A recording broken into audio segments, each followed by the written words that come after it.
yang contoh atlet tuh yang berbakat siapa tuh? Menurut teman-teman berbakat.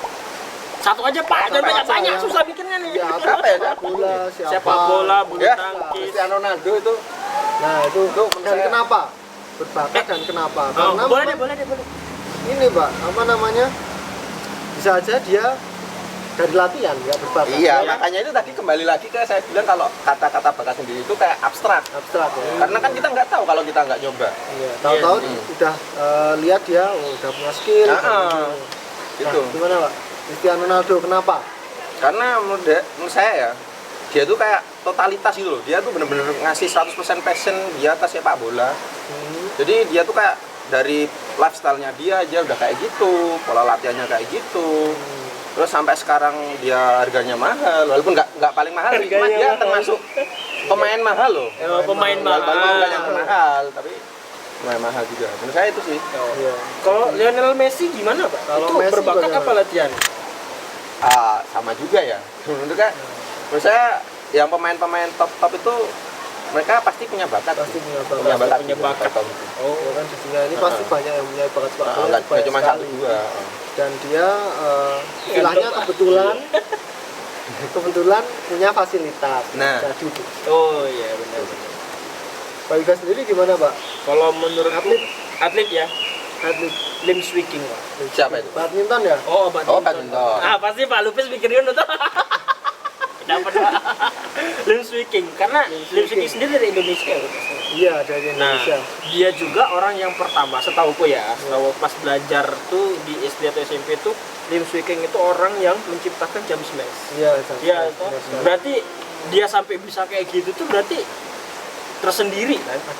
ada sesuatu di dalam dirinya ya kan? Iya. Ya mungkin pada saat itu dia memang udah jadi legend banget bagi Indonesia sih, menurutku wajar karena dia memang udah punya bakat di sana. Mungkin dia juga bisa tahu kalau dia memang udah deh bakatku di sini gitu, siapa tahu gitu kan. Misal aku jadi limb sweeping ini ya gitu ya udah aku mau main bulu tangkis aja gitu kan, nggak usah yang lain gitu kan. Nah siapa tahu dia berpikiran seperti itu, akhirnya dia menekuni kayak gitu kan. Siapa tahu siapa tahu jam smash itu sebenarnya dadaan Pak. Oh, jadi kan refleks gitu ya? Refleks. Bisa jadi kan, bisa jadi memang itu udah bakat terpendam dia, tiba-tiba wah kuasa gini nih gitu kan tuh. Mau tiba-tiba dia meloncat gitu kan, orang terpas gitu kan. Suatu refleks tetapi semakin kesini malah dijadikan skill gitu ya. Iya. Memang jam smash itu skill yang penting ya di Iya badminton. benar. Mungkin pas limb sweeping mendarat dia bingung gitu kan. Aku tadi ngapain? Ternyata Aku siapa? ternyata jatuh. Cuma bercanda. Udah meninggal loh. Belum, Pak. Belum ya? Ngawur. Ngapunten Pak. Belum, Pak. Belum ya? Nah, dari Pak Lupis sendiri. Kalau saya itu Valentino Rossi. petarung UFC Oh sama Pak? yang fenomenal kemarin, yang Mac. Habib. Oh iya Habib. Habib Nurmagomedov itu kan, dia itu menurut aku sangat berbakat di bidang bela diri campuran ya. Soalnya menuruni dari bapaknya. Jadi latihannya itu dari kecil tuh kan kita pasti lihat lah di YouTube kan, latihan sama beruang, terus latihannya keras banget kayak gitu kan. Ya itulah yang bikin dia tuh sangat berbakat di dunia bela diri campuran. Ya khususnya di MMA ya. Jadi yang aku soroti di sini adalah seorang Habib ini kenapa kok bisa menang berkali-kali, itu karena apa sih? Faktornya apa sih? Ya itu yang tadi bilang Mas Bayu bilang, faktor eksternal dan internal. Eksternalnya kuat, internalnya juga kuat. Jadi dia menemukan suatu motivasi yang sangat tinggi di situ. Ya seperti itu sih kalau aku. Itu dari sisi itu sendiri untuk olahraga bela diri campuran. Tapi apakah itu dari gaya petarungnya itu juga merupakan faktor? Karena saya pernah dengar ya, grappling itu tuh lebih unggul daripada boxing 1 lawan 1. Apakah itu faktornya juga? Bisa jadi faktor. Karena kan Habib kan di grappling sendiri dia sangat-sangat sangat kuat. Kuat banget gitu. Iya. Sedangkan musuhnya waktu itu striking ya. striking lebih dominan ke striking. Iya, benar. Ya itu benar. Sangat sangat berfaktor sekali. Tergantung si coachnya yang mengajari. Memang apa ya, fokusnya di mana kan. Bela diri campuran kan bisa fokus di stand, bisa fokus di ground gitu kan, macam-macam. Tapi kebanyakan yang bisa di ground belum tentu bisa menang sama yang di stand. Faktor pelatihnya juga. Oh Iya iya. sih. Ya, faktor pelatih sama kreatifnya si petarung ground fightingnya sendiri. Strategi juga, Strategi mental juga, juga, mental. mungkin juga ada faktor yang lain. Faktor yang lain banyak sih Kemampuan sebenarnya. fisik Iya. Mungkin kalau misalnya ada 2 atlet yang diukur itu grapplingnya sama-sama kuat nih, Ya. benar-benar sama-sama kuat, tetapi kan banyak faktor juga, ada Iya, strategi, iya. ada mental. Oh iya. Nah itu mungkin yang membedakan gitu. Ya Mungkin otaknya yang kan satunya juga lebih mikir. lebih kurang daripada yang satu, tetapi pas di situ dia mentalnya lebih kuat, lebih siap, lebih bugar gitu kan, pasti ada apa ya, bisa lebih unggul lah di situ. Nah itu teman-teman, Ya. tadi tentang bakat dan latihan. Ya. Mungkin ada yang mau ditambahkan Pak? Ada yang tadi belum dibahas atau istilah yang kurang apa ya, bisa dijelaskan lagi gitu? Ada? Bapak mungkin Apa ya? Bapak Nggak ada. Ya, kalau enggak ini aja. udah bisa. Pesen nih buat sobat mewah nih, gimana cara mengenali potensi kalian? Pesannya gimana? Saya sih harus explore sih. Jangan stuck di situ aja. Mumpung masih muda ya. Mumpung masih Masih muda. muda. Lah, yang udah berumur gimana? Explore. Ya udah berumur kan targetnya udah beda lagi. Tapi siapa tahu Pak? Oh ya siapa tahu ya. Iya. Ya udah coba-coba aja. Ya itu pokoknya explore Oh, iya, diri. sama aja sebenarnya. Sama. Sama aja. Yang lainnya. Gitu ya. Jadi tetap explore, jangan batasi diri.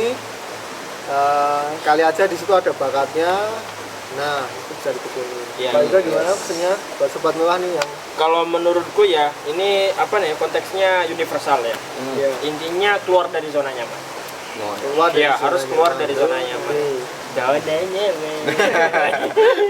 Kenapa? Karena ya mungkin ya, ini mungkin belum tentu kan orang yang bekerja di dalam kantor gitu ya, yang di dalam kantoran itu mereka sangat tenang di sana gitu kan. Padahal sebenarnya dia bisa berkembang jauh lebih besar, jauh lebih tinggi. Siapa tahu dia keluar jadi petugas lapangan, jadi jabatannya lebih naik, gajinya lebih tinggi kan bisa kan. Tapi kan karena ruang lingkup di sana yang membuat diri kita nyaman untuk bekerja dalam kantor gitu kan, di bawah AC, cuma diem-diem aja. Kan sebenarnya nyaman di situ. Iya, kan, nyaman. enak. Padahal sebenarnya dia itu siapa tahu mempunyai mungkin ya. potensi gitu kan, potensi yang lebih Bidang mungkin lain, pas di luar ditaruh di lapangan dia bisa jauh lebih kreatif gitu kan, jauh lebih merangkul sama orang-orang, siapa tahu. Jadi coba aja keluar dari zona nyaman. Atau mungkin buat sobat-sobat mewah nih yang merasa bosen di dalam kantor terus, wah aku kok kayak gini ya, merasa gak betah, coba keluar, explore. Jangan berhenti kerjaan, ntar nggak dapat gaji. tapi ya ini saya menambahkan dari omnya. Iya benar. Ketika Anda keluar zona nyaman itu Anda harus punya plan yang jelas, Oh, plan A, B, iya, C, D. benar. Jangan Anda tiba-tiba keluar del gitu, langsung resign, pengangguran Anda. Merepotkan negara Anda. Dia harus punya plan dulu. Wah, jadi penambah saingan buat dapat ini Pak, apa namanya tuh, kartu apa Pak? Kartu kerja. Nambah saingan. dapat. Iya Pak, aku dari gelombang berapa nggak dapat. Lah, sampean juga tahu? Enggak masa Oh enggak ya. belum nyoba aja. Belum nyoba. Saya sama. Nanti kita daftar kartu pasca kerja aja. Pasca kerja. Itu pensiun Pak. Kartu pensiun. Ya asuransi jenenge Pak. Nah, gimana nih dari Pak Lubis? Kalau aku ya sama sebenarnya, saya Saya. hampir sama kayak teman-teman sih sebenarnya. Tetap gali potensinya diri kita sendiri, untuk yang tahu potensi kita itu di mana, bakat kita di mana, yaitu dengan jalan salah satunya ya memang mengeksplorasi diri kita sendiri sih. Ya dengan cara ya macam-macam kan caranya kan, ada yang harus ngapain seperti itu. Ya itu sih, itu aja sih sebenarnya. Aku cuma nambahin aja dari teman-teman. Kalau yang terakhir mikirnya emang berat ya. Nambahin keras. ya, saya, Ya monggo Pak. mungkin dari teman-teman tadi, mungkin gini teman-teman. Jadi coba apa yang kalian belum coba. Iya. Mungkin di angan-angan kalian pengen nyoba ini tapi belum kesampaian. Nah itu coba aja. Ya, benar. Dicoba terus apakah itu kalian suka atau tidak, coba dulu aja. Siapa tahu dengan effort yang minimum kalian itu kalian bisa unggul di situ. Nah itu mungkin dari situ kita bisa membangun ini juga ya, suka dari apa namanya hal itu juga. Jadi Iya.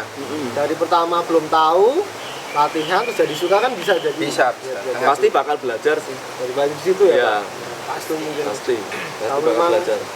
kalian ada fasilitas nggak terbatas apa namanya Tidak terbatas waktu lah. waktu intinya ya, kalian coba aja yang belum kalian coba. Iya benar sih, benar banget itu. Apalagi kan sebenarnya ya apa ya, pemerintah juga sebenarnya ada ini ya, mungkin ada bantuan kali ya untuk membantu pada masyarakatnya melalui sistem pendidikan dan lain-lain gitu. Iya.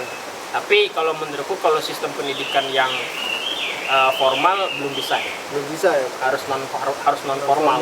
keluar. Karena kan kalau menurutku kalau yang di formal itu kan akhirnya kita tidak bisa menemukan bakat kita karena dinilai sama gitu. Stuck di situ. Stuck di situ. Stuck. Kita harus belajar matematika semua gitu kan nggak bisa jadi dia. Ya istilahnya tuh harus berani juga keluar ya tadi kan. Iya, keluar zona nyaman Iya, ya, explore, jangan berhenti ya, sekolah jangan tapi. berhenti ya. Bukan keluar sekolah ya teman-teman. Keluar Sekolah tuh penting loh, ingat. Sekolah. Sekolah tuh penting, pendidikan tuh penting nomor satu. Iya, nomor satu. Sekolah badminton terus yang nggak jadi mau jadi apa? Tadi. Bener. Jadi kayak kita gini. Nah itu teman-teman. Astagfirullah. Kalian sebenarnya yang punya pendapat bisa tulis di komentar tentang atau pertanyaan mungkin ya kan, pertanyaan Yes. tentang bakat atau mungkin pendapat tentang podcast kita selanjutnya apa namanya Mau ngapain? mau ngapain ya, Ya, mau Ngapain bahas tunggu apa aja. ya kan. Jangan lupa like, komen dan subscribe juga. Oke. Oke. Itu teman-teman, Ya, Ya. kita tutup. ya. Satu. Dadah. Ah.